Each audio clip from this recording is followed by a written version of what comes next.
Hola, ¿qué tal? Está claro que no siempre vivimos donde queremos, sino donde podemos. Y a medida que cumplimos años, nuestras posibilidades de elección pueden reducirse, sobre todo por cuestiones de salud. En el anterior vídeo ya vimos las alternativas que existen tanto para afrontar los gastos adicionales que supondría quedarse en casa como para mudarse. Hoy vamos a abordar las cuestiones más prácticas relacionadas con la opción de permanecer en el hogar. De entrada, hay que reconocer que no se puede prever todo, cómo va a evolucionar la propia salud o la del cónyuge.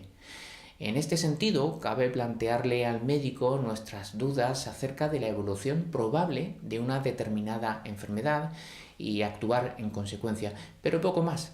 Por ejemplo, se conoce muy bien lo que cabe esperar del Alzheimer, pero no es fácil pronosticar el curso de una enfermedad como la diabetes o una insuficiencia cardíaca.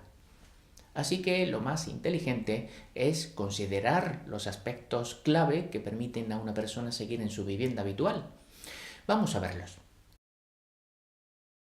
Si cada vez resulta más difícil bañarse, lavarse el pelo o vestirse, será bueno plantearse obtener ayuda, ya sea de algún amigo o familiar que pueda aprender cómo ayudar o recurrir a un profesional para que asista en estas tareas según se requiera.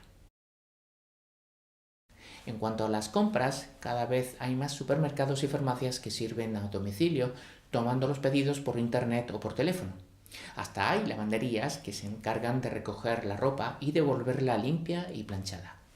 También se puede contratar a alguien por horas para que ayude a mantener limpia la vivienda, que haga de comer o que se encargue de la colada, por ejemplo. A veces se puede compartir la cocina y las comidas con amigos y vecinos, lo cual puede suponer un alivio para contrarrestar la carga que supone hacer de comer, al tiempo que se añade un aliciente muy interesante, el de comer acompañados. Por ejemplo, uno puede hacer las compras y el vecino la cena. También puede haber establecimientos donde conseguir comidas de igual calidad que las hechas en casa, o hasta comedores especializados donde coincidir con más personas en circunstancias parecidas. Tampoco es mala idea pedir que algún allegado lleve comida saludable a casa varias veces en semana. Es posible automatizar la mayor parte de los cobros regulares domiciliando los correspondientes recibos y así solo se requiere una supervisión de las cuentas por parte de uno o de un pariente de confianza. Eso sí, conviene ser cautos para evitar estafas y no facilitar ningún dato sensible a personas que se presentan en la puerta sin que las hayamos llamado. Ni facturas de electricidad, ni número de la seguridad social, ni números de cuentas bancarias, nada. Por lo demás, habrá que pensar en alguien de confianza que cuente con capacidad para negociar ante acreedores o ante seguros y atender pagos llegado el caso. Una de las mayores preocupaciones en el cuidado de los mayores está en el seguimiento de los tratamientos prescritos.